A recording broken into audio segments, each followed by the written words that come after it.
Hello and welcome to Daytime, your place for scary stories, straight from the horror forums of Reddit.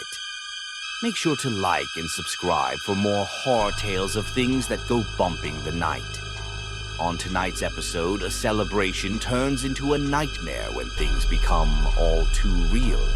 So on the night of this full moon, prepare for your doom, because something went wrong with our escape room.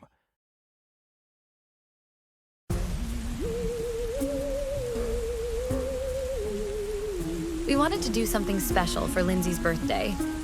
She'd turned 30 just as the COVID lockdown came into effect, so we missed a big one. So when the stars finally aligned and our calendars synced up, we decided we were going to get her something special. A girls' night out for the first time in years. Lindsay always had a bit of a dark streak. Her birthday is just 1 week before Halloween, so by then everything is pumpkin flavored and covered in plastic spider webs. Spooky things were just part of her aesthetic, and even as a mother of two, we'd still see her sporting a skull necklace or pentagram earrings every now and then. But we were running out of time. We couldn't decide what to do. Some of us could set aside the whole weekend, others had to work or be home by midnight. It was getting difficult to settle on a single thing that would fit everyone.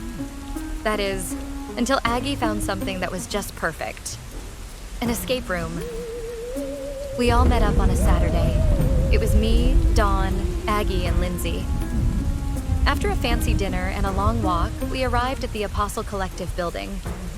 They'd opened about a year ago, and they'd been booked solid all spring long. That we managed to book a room this close to Halloween was nothing short of a miracle. Some of you have probably heard about them. They're sort of a chain. They got like 5 locations, most of them in Minnesota. The place was spot on. It didn't just have the classic Halloween stuff, but smoke machines, hidden speakers, projectors, the whole kit. The staff were dressed up in prosthetics, looking like old-time zombie carnival workers. We stepped in. They checked our booking and gave us a little box of free popcorn. Lindsay was ecstatic. We'd told the staff it was all for her birthday, so they paid a little extra attention to her. She deserved it. As we stepped up to the door, they gave us an introduction. You're stepping into the box of the godless grinning witch, We were told. This is our longest, scariest room yet. Pretty much brand new apart from playtesters. You were lucky to get a booking. The other group canceled last minute. Either way, all you need to solve it can be found in there. Just try not to break any furniture or move something that's been bolted down. None of the clues will require a lot of force, so you wouldn't have to break anything or exert yourself. Are there actors? Dawn asked. You can tell us, right? I can, but I won't. But whatever happens, you won't be harmed. Something might reach for you, chase you, touch you, but no harm. So please try to keep that in mind. Are you leaving the door open? Aggie asked. Can we leave at any time? Just knock or send us a text. The door locks automatically, but we can open it remotely with the click of a button. Just knock. So what's the story? What's our deal? Interrupted Lindsay. Ghouls? Ghosts? Vampires? I was so happy to see Lindsay like that. She could barely stand still. The box of the godless grinning witch is about a cruel witch who have trapped 4 souls in a little box. As they scramble to get out, they start realizing they're not alone. The souls have to find a way out while avoiding the monstrous beings trapped in there with them. There were no more hints, and part of the experience was going into it knowing just 2 things. We had been captured, and we weren't alone. Aggie kept her phone so she could text for hints and reach the staff if necessary. The rest of us put ours away. This was going to be an intense game, with a solve time average of about 4 hours. That said, we were allowed to stay until midnight. And if we solved it without a hint, we got a very special prize. We could also send them a text to pause the game for a bathroom break. We put away our coats, Dawn did a little stretch, and Lindsay was visibly shaking with excitement. This was going to be good. I was the last one to step inside. Just as the door closed behind us, I noticed the staff members suddenly look off to the side. Their brow furrowed as they stepped back.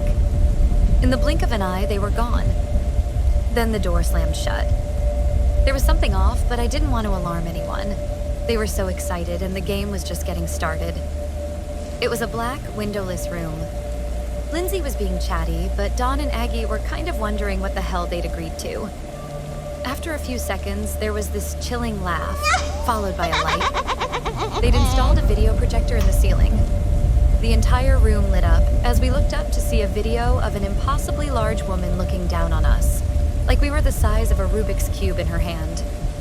She had these sunken, joyless eyes and a wide grin that stretched ear to ear. Clearly CGI. Far above her, we could see the full moon. As an effect, it was pretty impressive. I think she's based on a local legend, Said Aggie. some kind of pilgrim myth. I've heard about this. As the grinning witch put her hand over us, the room went dark once again, and electric torches flared up along the walls. The game was on. There were all kinds of items all around. Paintings, carpets, chests, tables with strange runes. Classic escape room stuff. We all split up and started looking through whatever we could first get our hands on. Aggie found some sort of pamphlet and started calling out names. Dawn found a set of numbers under a chair.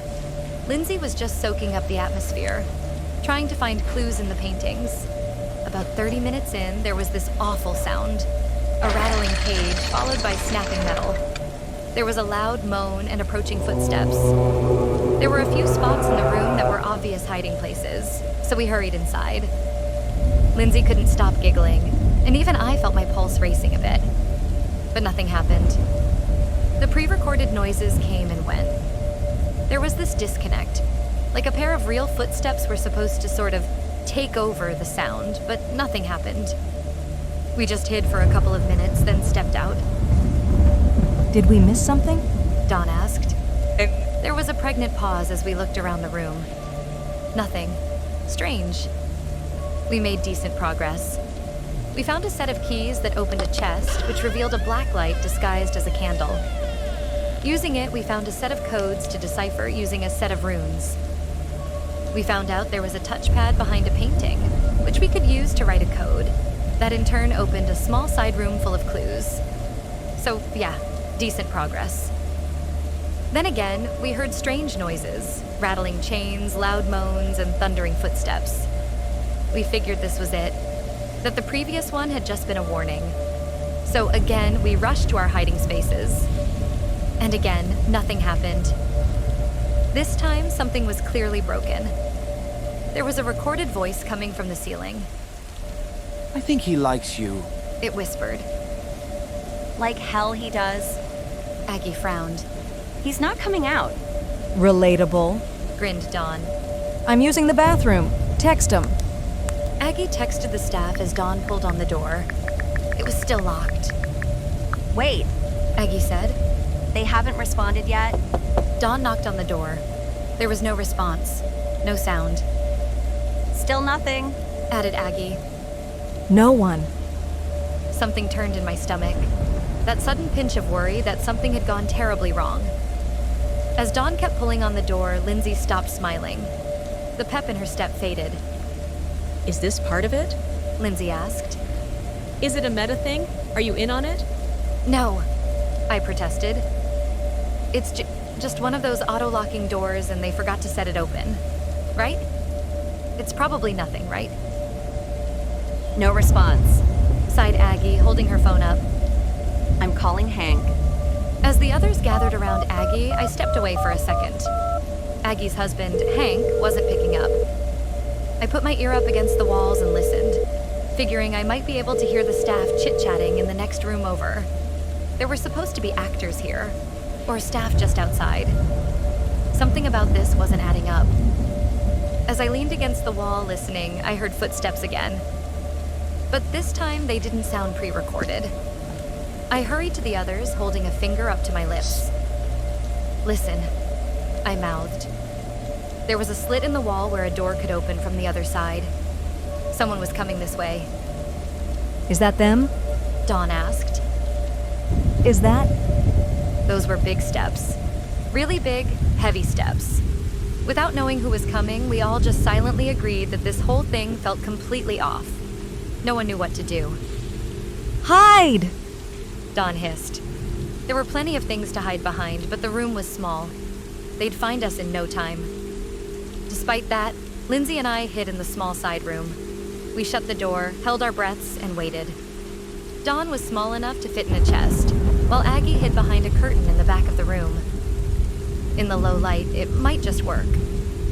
As the doors slid open, I could hear heavy breathing, big, dragging feet, and a weird, wet, snorting noise. A clear scratching sound as something sharp was pulled across the floor. Please pick the small one first, Byron. A hoarse voice wheezed. Go on, pick it. A pig-like screech echoed through the room in response. This wasn't a recording. This was coming from whoever was in the room. There really was something there. Something big. I heard the sudden sound of tearing fabric and a scream. This awful, drawn-out death scream. A shrieking, pleading terror as someone was physically dragged out of the room. I'd never heard anything like it, and it was impossible to tell who it was. Then, with a thud, it all went silent. The door was closed. Lindsay and I peeked out. The curtain that Aggie had hid behind had been torn down. She was gone. There was blood. We found Dawn curled up in a chest, shivering. She couldn't make eye contact. When we tried to snap her out of it, she just screamed and clawed at us. Her eyes were wild, and she was barely breathing. Did you see anything? Lindsay whispered. Wait, what? What was it? Dawn just shook her head. I could see there was a crack in the wooden chest. She might have been able to see something. We just weren't getting through to her. I'm not waiting for that to come back. Lindsay said. Help me get the lights. What? I shivered. The lights. It can't find us in the dark. We went torch by torch and shut it all down. The room went completely dark, and we gathered by Dawn's hiding spot. We crouched next to her, trying to calm down. It's part of it, right? Whispered Dawn. Is Aggie in on it? Are you just fucking with me? No, something's wrong. I whispered back. I'm sorry, Dawn. There's Bullshit. wheezed Lindsay. This is fucking bullshit, and I'm not... Who's got the phone? We all went quiet. Aggie was the one with the phone, There has to be fucking... something. said Lindsay. Feel around. For what? I wheezed. Where? I don't know. How the fuck should I know? Just try. Do something. I stepped up to the door. Still locked and no one outside. I started feeling around, only to find 2 cables. They might just be a light or something, but there was another possibility. Look, maybe the door is locked until we text them or time is up. What if the door unlocks? What if it unlocks when we solve it? It won't work. Sighed Lindsay. There are some things in here that require a staff member to manually click something open with a button. Some clues just won't work without it. But I don't think there's anyone out there anymore. What about fire escapes? You can't just lock people in a room? I could hear Lindsay sink down to the floor. This is a mistake! She cried. All of it! The side door slammed open again. Big, heaving footsteps came in. Even in the complete dark, we could tell there was someone huge in here with us. Someone who smelled like dirt. Again, something sharp scraped across the floor. Byron, get another one. A voice laughed. Whichever you like. I just pushed myself up against the wall and turned my head on the side. I tried making myself as flat as possible. I knew Lindsay was doing the same. Dawn, on the other hand, was panicking. No! She coughed. No! A loud, pig-like snort. The scraping thing was lifted off the ground. I heard 2 feet firmly planting in the ground as something heavy was lifted, and Dawn fell to the ground with a thud. She tried to talk, but she'd had all wind knocked out of her. Instead, she just tried to get away. I heard a loud exhale, the kind of sound where someone gets something heavy dropped on them. And in the seconds that followed, I heard this large being, Byron, violently dragged Dawn out of the room. To the untrained ear, her scream was almost the same as Aggie's. As the door slammed shut again, I could hear Lindsay sobbing just a few feet away. I couldn't move. My body was stopping me from comforting her, and I'd been so tense my neck was stiff from pushing my face against the wall. For what felt like hours, we just waited. It was probably just minutes. Finally, Lindsay got up. She fumbled her way over to one of the tables, flipped it on its side, and broke a leg off. Then she did it again and handed the second leg to me. Don't just let them, you know? She said. Okay? Yeah. I nodded. Yeah. No, I won't. I started to hyperventilate as my fingers wrapped around the slippery wood. There was no way I could use this. My hands were so sweaty the thing was falling out of my grip. I couldn't fight. Not with that. Not against whatever was taking us out one by one. Maybe barricade the door? She said. Yeah, let's... Wait! It was a good idea, but it was too dark. That, and I could hear the footsteps coming again. Faster this time. Determined. The thing entered on its own. No guiding voice. Lindsay and I held hands and pushed ourselves up against the wall. I couldn't hear it dragging anything this time, but I could hear lips smacking, followed by these high-pitched micro-grunts. Whatever it was loud, and it was munching on something. It wandered around for a while, feeling around the table, the chest, and even the little side room. After a few minutes, it seemed satisfied not to have found us and headed back to the door. Just as it was about to exit, we hit the 90-minute mark. The game, partly automated, was still running. The projector came on again, displaying this large woman in the ceiling. The entire room was lit up. It immediately saw us. The thing was easily 6'8". It was dressed in this sort of torn varsity jacket, with filthy mud-covered jeans. There were long strands of black fur poking out of every cut and tear in its clothes, making it look like a badly stuffed scarecrow. It wasn't fully human. His head looked like a boar. It looked right at us, its snout twitching with excitement. He had these small dark eyes. I'll never forget how, when it looked at me, they lit up with nothing but joy. No matter the species, you can just tell. It was looking forward to this. There was no fear, no malice, just unbridled, violent joy. Like a kid tearing into a happy meal. Meeting my eyes, the thing just screamed like a wounded pig and charged. I stepped on my own feet and stumbled backwards. Hadn't it been for Lindsay still holding my hand, I would have gone down like a sack of flour. Instead, I barely stayed on my feet as we rushed to the other side of the room. Still down there, playthings. The recording in the ceiling spoke. Will you not give up? As the video played above us, the light in the room shifted. Whenever she was more in frame, the light grew more distant. When she moved back, the full moon came into view. He'll get you, playthings. The narration continued. It is so futile. There was blood on his jacket. Fresh blood. As the video finished, we'd ran a full lap of the room. We were back at the door, and this time he was charging straight ahead. At the last second, Lindsay let go of my hand and we fell to the side. The boar man ran straight into the door. It seemed to upset him as he focused all his rage on it. Pounding, tearing, biting. All the while roaring like a wounded animal. His joy was gone. This was frustration. Hunger. It didn't take him long to break the door open, and as light flooded in, he turned to look down the hall. The brightness from the street outside seemed to scare him as he took off out the back. Lindsay and I stayed on the floor a couple of seconds, just to ensure ourselves that the thing was gone.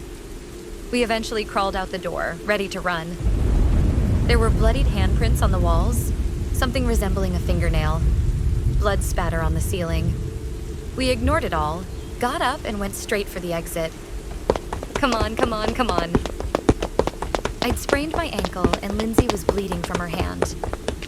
We were about 40 feet from the door when we heard that voice again.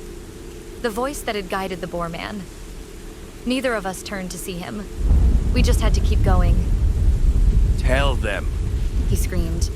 Tell them there will be no carnival games in the name of her ladyship. Tell them to fear. Tell them all. Tell them to fear the grinning witch. He laughed so hard he couldn't breathe. Lindsay pulled me along when all I wanted was to collapse and cry. We burst through the doors and into the night. And far behind us, the laughter faded. Putting it all in writing feels a bit weird, like I'm telling someone else's story. But Lindsay is as real as the last time I met her, and I don't think we'll ever overcome the trauma. I still feel myself stopping at random times, listening for footsteps. Lindsay has developed a sort of claustrophobia. No more locked doors. Ever.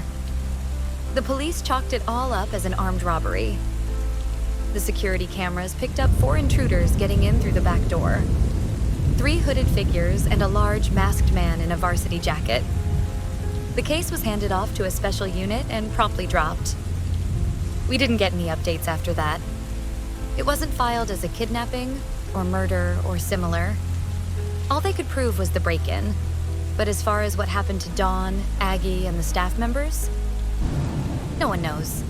There was no car speeding off into the night. There were no witnesses. They seemingly vanished into thin air. It is true that the Grinning Witch was a bit of a local legend. A witch that collected cursed animals and people and put them all in a box. The escape room barely had anything to do with it, though. It was just loosely based on that idea.